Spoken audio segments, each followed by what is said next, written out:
उज्ज्वल भवितव्य आपल्या मुलामुलींचं सर्वाधिक योगदान नॅशनल इंग्लिश मीडियम स्कूलचं होय। आदर्श एज्युकेशन सोसायटीचं national English medium school Nadgive उच्च शिक्षित अनुभवी स्टाफ 10वीचा 100% रिझल्ट, डिजिटल शिक्षण प्रणाली, सुसज्ज लायब्ररी आणि लॅबोरेटरी, स्पर्धा परीक्षा मार्गदर्शन, कला क्रीडा सांस्कृतिक क्षेत्रासाठी प्रोत्साहन आणि व्यक्तिमत्व विकास यासह अनेक सुविधा। प्री प्रायमरी ते 10वी आजच आपल्या पाल्याचा प्रवेश निश्चित करा।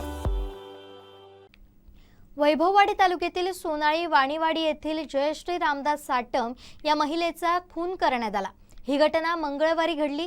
या घटनेने तालुका हादरलाय। या प्रकरणी घटनास्थळावरील पुराव्यांवरून याच वाडीतील सचिन सुरेश निखारगे याला पोलिसांनी ताब्यात घेतलाय। त्याला सायंकाळी न्यायालयात हजर करण्यात आला।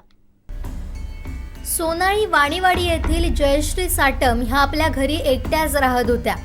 मंगळवारी रात्री याच गावचे सरपंच भीमराव भोसले हे काही कामानिमित्त त्यांच्या घरी गेले। यावेळी जयश्री हे रक्ताच्या थारोळ्यात पडलेल्या होत्या। त्यांनी तात्काळ ही माहिती वैभववाडी पोलिसांना दिली।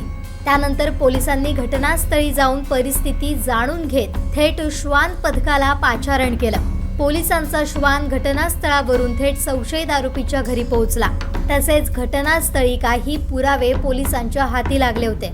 त्याचबरोबर संशयित आरोपीच्या शरीरावर काही जखमा आढळून आल्या। या सर्व पुराव्यांवरून संशयिताला वैभववाडी पोलिसांनी सकाळी ताब्यात घेतलं। संशयित आरोपी हा गुन्हेगारी स्वरूपाचा आहे। आर्थिक देवाणघेवाणीतून या महिलेचा खून करण्यात आला असल्याची माहिती समोर येते।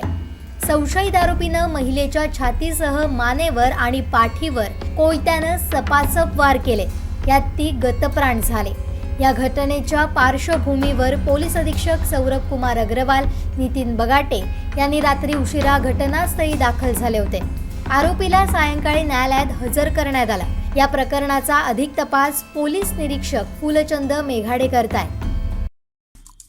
आमचे दिवसभरातले सर्व अपडेट्स, ताज्या घडामोडी आणि थेट लाईव्ह पाहण्यासाठी सबस्क्राइब करा, लाईक करा कोकणचं नंबर 1 महा चॅनल कोकण 7 लाईव्हचं YouTube चॅनल।